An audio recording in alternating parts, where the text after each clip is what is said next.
Hello internet world, welcome to a new video on the Geekanoids channel. In this video I'm going to discuss the new Apple announcements that happened just last night in the UK. And before I kick things off with this video, apart from reminding you it is live, of course, you can use the live chat or the super chat if you want to support the channel. I must just cover what happened last night with the live broadcast.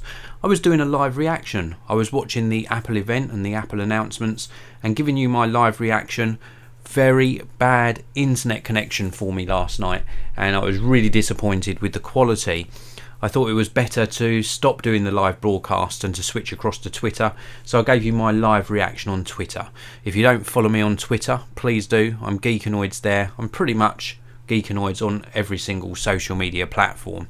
So anyway, back to this video. I want to give you my Apple sheep, because yes, I have been labelled as an Apple sheep, even though I use plenty of other products, even though I've criticised Apple a lot over the past few years for their releases of various hardware and software. I still am an Apple sheep. So a big bah. Let's get on with the video. Apple started by announcing some new services first of all, which was Apple Arcade, $4.99, so it's going to be about £4.99 in the UK. That's for a family subscription. You get access to 100 exclusive games and probably some more games on top of that. I don't think it's going to be limited just to 100. And you can play on multiple devices. You can play on your laptop, your desktop, your iPad, your iPhone, and of course the Apple TV. So that's really nice. I do like that. It seems like a good value. They also announced Apple TV Plus, which again is another subscription service. Same price, $4.99 or £4.99 for a family subscription. That gets you access to exclusive original content, things like movies, series, etc. Some really good production value in there. Similar to Netflix, but with a more limited library of content. And again, seems like sort of good value for money. Then they moved on to some hardware announcements. The new iPad, 7th gen iPad. So it's like the previous iPad, but just with a better display, better sort of internals, faster. It works with the smart keyboard, it works with the 1st gen Apple Pencil, and it looks like a really nice device, and it comes in at a really good price point as well. So I think that's a very good product for them to have announced and launched. Certainly one that I'm interested in taking a look at, and I think it offers up great value for money, which is not often something you say in the same sentence as Apple. Good value for money, but overall it's a good price, so well worth taking a look at.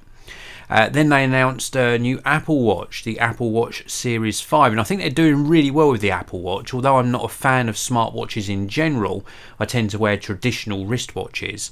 I do see a really good sort of stepping stone sort of pattern with Apple and the Apple Watch. It's been a big success. This is going to be sort of faster. It's got an always on display, new colours, new materials used, including a titanium model. They've also got the ceramic model, of course, which costs a pretty penny to buy, but they do look gorgeous and really nice displays and some great features in the Apple Watch, of course. Moving on to the iPhones. Before I talk to you about the iPhones, which I've got mixed feelings about, so it's not going to be sort of the opinion you probably expect from me. But before I move on to that, I do want to take a look inside the live chat. We've got Mark Appleton. Good morning to you, Mark. Mark's saying not the best keynote, but may upgrade the watch. That's how I'm feeling. The watch is probably the highlight for me, as I'm on a Series 2 at the minute and like the always on display. Do bear in mind, Mark, that apart from the Series 5, which is of course the very latest generation, they're also now doing the Apple Watch Series 3 for just £199 or $199 as well. I think that's a fantastic value proposition. We've also got S Baggins saying good morning, and Irish Paul saying same for more dollar. Very, very true. And the major notch is still there. Well, let's move on to talk about the iPhones. So the iPhone 8 is still available to purchase. The iPhone XR still available to purchase. And what seems to be replacing the iPhone XR, so there's not an iPhone XR version 2, is now the iPhone 11. The iPhone 11 looks very interesting indeed. It's got some great features, really good camera upgrades on this particular model, and a new array of colours. It starts out, I believe it was $699, which again I think is a really good price point to get into an iPhone. It's certainly going to shake up the Android world a little bit because it's much more affordable, and it still looks like great hardware and great specifications. So the iPhone 11 I think is a really good option if you're looking to get your first iPhone. And then, as we all expected, the iPhone 11 and the iPhone 11 Pro, the iPhone 11 Pro and the iPhone 11 Pro Max. So let me just recap on that, just so there's no confusion. The iPhone 11, the $699 one, is actually replacing, or sort of replacing, the iPhone XR. And then we've got the new Pro versions, the iPhone 11 Pro and the iPhone 11 Pro Max. What a mouthful. With the triple camera on the back that looks like a fidget spinner. Take a look at it. I'm not going to share any photos here due to copyright reasons, but it looks like a fidget spinner. It's a really strange array of cameras on the back. But at last, on the iPhone, we've got an ultra-wide 12 megapixel sensor and lens. So that's going to give us 120 degrees field of view. 60 frames per second 4K video as well, regular camera depth sensor, etc. And it looks like a great device. There's also this new sort of, I think it was called like a space green or space green colour. I wasn't too keen on the new green colour. I prefer the space black or the white. There is also gold as well.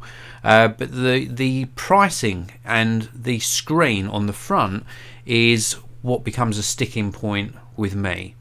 So I currently run an iPhone XS Max, that's my current daily driver, and to go to an iPhone 11 Pro Max in the mid-range, 256 gigabytes of storage, no expandable memory of course because we're talking about Apple here, is £1,249, so £1,249 in the UK. And to be honest, that's a ridiculous amount of money for a smartphone, especially when you've got the likes of the Motorola Moto One Zoom with its 4-camera array on the back, albeit lower specifications, but still a gorgeous phone with a really good camera performance. You could buy 3 of those for the price of the mid-range or mid-capacity iPhone 11 Pro Max. So do bear that in mind. Yes, we got great camera performance. Yes, we got great internals. Yes, we got a new U1 chip, which gives greater accuracy when you're looking to locate things. You can even do directional sharing with AirDrop. I think you can do that on the iPhone 11 as well. So there are some big upgrades there. The new A13 Bionic chip, the construction that fuses something to the case at an atomic level. Yeah, Apple marketing spiel coming out again. It's an interesting release. It is a nice upgrade. They've given just enough to users to want to upgrade, which is what they normally do. So we've got just enough there to tempt people into buying the new smartphones from Apple this time. But I think it's too little. And then when you look at the screen hasn't really changed. They didn't get rid of the notch, which I was really hoping they would do. They didn't get rid of the lightning connector. I was hoping they would move over to USB-C for the charging. They didn't give us reverse wireless charging as well, which, although that's something I wouldn't use, I can see users who also own AirPods actually using that charging on the back of the iPhone. So there are some features that they missed. Maybe they're holding back on those for next time around. But for me, they didn't give enough of an upgrade. And for me, the pricing is just becoming insane, as it is with quite a few phone manufacturers. This isn't just Apple that are bringing their prices sort of above the £1,000 mark in the UK. So for me, it's probably going to be a miss, although I will try and get one in to actually do a review because I want to handle one. I want to experience the new cameras. Of course, I'm excited about that. I'd be lying if I said any different. But I do think Apple could have given us more on this occasion. And I hope that they do deliver a very stable operating system in iOS 13. I know it's packed full of features still. I know I've criticised iOS before. But I do hope that Apple still rein things in, really concentrate their focus and deliver an amazing user experience, as they do with most of their products.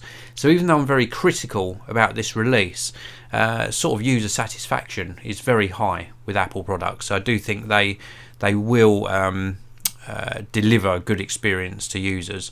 I've noticed David James is in the live chat. Hi Dave, I managed to tune in. I'm usually at work when you go live. Thanks for tuning in live, very greatly appreciated. AG Courseman, yes, but it does does it have a compass? Well, the Apple Watch does. Tech for your needs. The only thing that excited me about the keynote was the camera software for all phone models. Yeah, very good. The camera software looks fantastic. David James, Dave, do you think the iPhone Pro is worth the upgrade from the iPhone 10? I'm impressed by the camera tech, and the battery life now lasts up to 5 hours longer. I forgot to mention that, David. Thank you for reminding me. The battery has been upgraded, so you do get on the iPhone 10. On the iPhone 11 Pro you get 4 hours extra, I think it was, and the iPhone 11 Pro Max you get the 5 hours extra. So the battery life, if that's important to you, it could be worthy of an upgrade. And also the camera, I think, is the main focus here. It's what they really try to improve. So I think if the camera is very important to you and you have to have the very best, then it could be worth an upgrade. But do remember, your iPhone 10 has still got a great camera and it still takes great photos and video. So it depends on your budget. If you've got the sort of spare cash there to upgrade, it could well be worth it. Also, Irish Paul chiming in, got the Xiaomi Mi 9T for under £300. Absolutely fantastic device. Never go near an Apple phone again. That really interests me. That Xiaomi device really is interesting. And also, Uberdump is super happy with the iPhone 10. No need to upgrade at all. Apple need to really advance the technology and increase storage. I think they need to give us expandable storage. If they did that, then I think more people would look at upgrading. And also, Golden Solution just tuned in live. Thanks for tuning in live. So that's pretty much my opinion. Will I be getting them into review? Yes, I hope so. I've put my sort of emails out to try and get them in from the various service providers I work with, and I'll be bringing you my review in due course. One last comment coming. This is the last comment I'm going to take in the live chat. Tech for your needs. I'm pleased with my purchase as the iPhone XR. I've had it about 7 months. The iPhone XR, again, like David and the iPhone 10, both great devices. So it's not a necessity to upgrade unless you really feel that you're missing out on something, or something isn't performing as you wanted it to on your existing smartphone. That's it for this video. Let me know your opinion in the comment section below. Are you going to upgrade? Are you going to stay with the current phone? What are you currently using?